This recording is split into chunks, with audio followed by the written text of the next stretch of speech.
रंगम राम नामक एक व्यक्ति के पास नारियल के बहुत सारे पेड़ थे। रंगम राम बचपन से उन पेड़ों की देखभाल करते आया था और उन्हीं नारियल के पेड़ों की वजह से उसका घर चल रहा था। वह नारियल का तेल बेचा करता था, नारियल के दूध बेचा करता था और नारियल की मिठाइयाँ भी बनाकर बेचता था। रंगम राम बहुत स्वादिष्ट नारियल के लड्डू बनाता था। एक दिन उसके घर पर गांव का एक आदमी चुन्नी लाल आता है।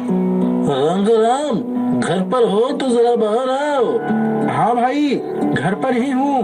बोलो, क्या बात है? हम सभी मिलकर दूसरे गांव जा रहे हैं, क्या तुम भी चलोगे? अच्छा, मगर किस काम से तुम सभी जा रहे हो, मुझे भी बताओ। अरे भाई, वहाँ बहुत बड़ा मेला लगने वाला है, इसीलिए हम सभी वहीं जाकर अपने अपने दुकान लगाएंगे। तुम्हें चलना है तो बताओ। हाँ ठीक है, मुझे चलने में कोई दिक्कत नहीं, मगर वहाँ क्या बेचूंगा?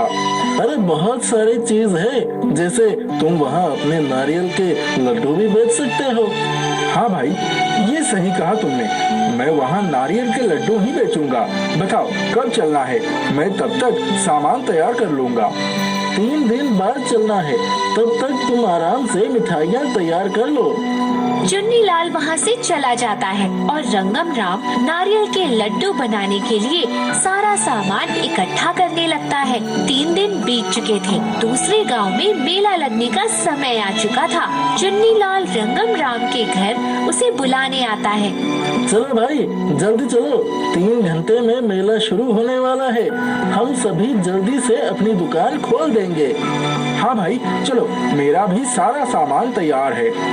रंगम राम और चुन्नी लाल दोनों गांव आते हैं और अपनी अपनी दुकान लगाने लगते हैं। रंगम राम नारियल के लड्डू की दुकान लगाता है। आइए आइए और स्वादिष्ट नारियल के लड्डू खाइए। एक बार खाइएगा तो बार बार आइएगा। आइए आइए। नारियल के लड्डू देखकर सभी रंगम राम की दुकान पर भीड़ लगाने लगते हैं। धीरे धीरे रंगम राम के सभी लड्डू बिक जाते हैं। रंगम राम के नारियल के लड्डू बहुत स्वादिष्ट थे, जिस वजह से बार बार सभी लोग उसके लड्डू खरीदने आ रहे थे। लेकिन वह लड्डू खाने के कुछ ही घंटों के बाद सभी बेहोश होकर नीचे गिरने लगे। मेले में शोर हो गया कि रंगम राम के लड्डू में जहर मिला है, जिस वजह से सभी बेहोश होकर नीचे गिर रहे थे और उनकी तबीयत खराब हो रही है। ये क्या हो रहा है? आज तक कभी ऐसा नहीं हुआ, अचानक मेरे साथ ऐसा क्यों हो रहा है? सभी रंगम राम के ऊपर जूते और चप्पलों की बारिश करने लगते हैं। लोगों को जल्दी जल्दी उठाकर डॉक्टर के पास ले जाया जाता है। चुन्नी लाल रंगम राम से कहता है, भाई, माना कि हम मेले में आए थे, मगर इसका मतलब ये नहीं कि तुम मिलवाटी चीजें बेचोगे और लोगों की तबीयत खराब करोगे। मुझे तुमसे ये उम्मीद नहीं थी। चुन्नी लाल, कैसी बातें कर रहे हो? क्या तुम्हें पता नहीं कि मैं कैसा हूँ? मैं कभी ऐसा कर सकता हूँ क्या? मैं ये सच कह रहा हूँ, मैंने कुछ भी नहीं किया है।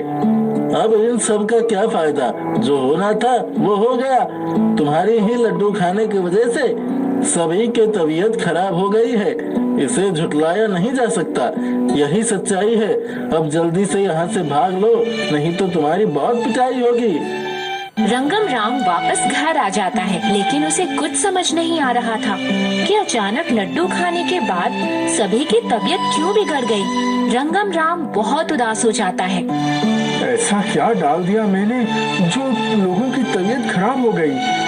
मैं तो जैसे पहले लड्डू बनाया करता था वैसे ही इस बार भी बनाया था। रंगम राम रोता हुआ सो जाता है। अगली सुबह उठता है तो देखता है सभी गांव वाले उसके घर के बाहर खड़े हैं और उसे बहुत बुरा भला सुना रहे हैं। डर के मारे रंगम राम बाहर नहीं निकलता। सभी रंगम राम से नारियल की बनी चीजें लेना बंद कर देते हैं और अब कोई उससे अच्छे से बात भी नहीं करता। जहाँ वह जाता था सभी वहाँ से उठकर चले जाते थे। मुझे आज तक मेरी गलती नहीं पता चल पाई। आखिर मुझसे कौन सी गलती हो गई है? भगवान, मुझे रास्ता दिखाइए।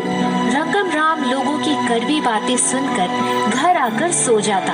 रंगम राम सो रहा था, तभी उसके सामने एक तेज रोशनी आती है और रंगम राम की आंखें खुलती हैं। वो देखता है वहाँ एक बहुत ही खूबसूरत परी खड़ी है। वो परी रंगम राम से कहती है, रंगम राम, मैं तुम्हारे सवालों के जवाब देने आई हूँ। तुम जानना चाहते थे ना कि तुम्हारे नारियल के लड्डू में ऐसी क्या चीज है जिस वजह से सभी की तबीयत खराब हो गई। जी मैं जानता हूँ, मगर आप कौन हैं? मुझे परी लोक से भेजा गया है तुम्हारी सहायता करने के लिए। तुम्हारी नारियल के पेड़ पर जितने भी नारियल लगे हैं सब जहरीले नारियल हैं। क्या? मगर आज तक तो पेड़ पर सभी अच्छे नारियल लगते थे, अचानक जहरीले कैसे हो गए? एक चुड़ैल ने तुम्हारे सभी नारियल के पेड़ों पर अपना बुरा साया डाल दिया है, जिस वजह से ऐसा हुआ है। जितने भी नारियल तुमने तोड़कर नारियल के लड्डू बनाए सब जहरीले थे। क्या? मगर उसे हटाने के लिए मुझे क्या करना पड़ेगा?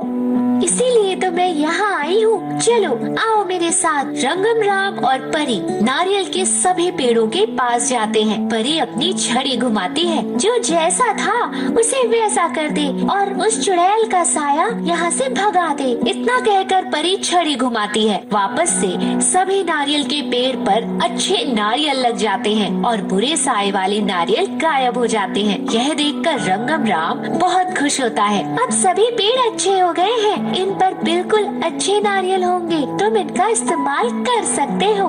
आपका बहुत बहुत धन्यवाद, लेकिन अब इन सभी चीजों का फायदा नहीं है। गांव के सारे लोग मुझसे नफरत करते हैं। वो वापस कभी मेरे हाथों के नारियल के लड्डू नहीं खाएंगे। तुम चिंता मत करो, देखना सब अच्छा हो जाएगा। इस नारियल के पेड़ के जितने भी नारियल निकलेंगे सभी जादुई होंगे। जैसे ही कोई इससे बने लड्डू खाएगा उनके मन में तुम्हारे लिए सारी बुराइयां निकल जाएंगी और यह सभी तुम्हें पहले की तरह ही मानने लगेंगे। इतना कहकर परी गायब हो जाती है। अगले दिन रंगम राम सुनता है गांव में शहर से कुछ लोग कंपटीशन लेकर आए हैं। उस कंपटीशन में सभी को अपने हाथ से कुछ स्वादिष्ट बनाकर खिलाना था। जो भी सबसे स्वादिष्ट चीज बनाकर खिलाएगा वह जीत जाएगा और उसे मिलेंगे 50,000 रुपए के इनाम। यही सही मौका है नारियल के लड्डू बनाकर सभी को खिलाने का। रंगम राम कंपटीशन में भाग लेता है, लेकिन गांव का एक भी आदमी उसके लड्डू नहीं खाता। जज रंगम राम के लड्डू खाकर बहुत खुश होता है। वाह, क्या बात है, इतने स्वादिष्ट नारियल के लड्डू, मजा आ गया।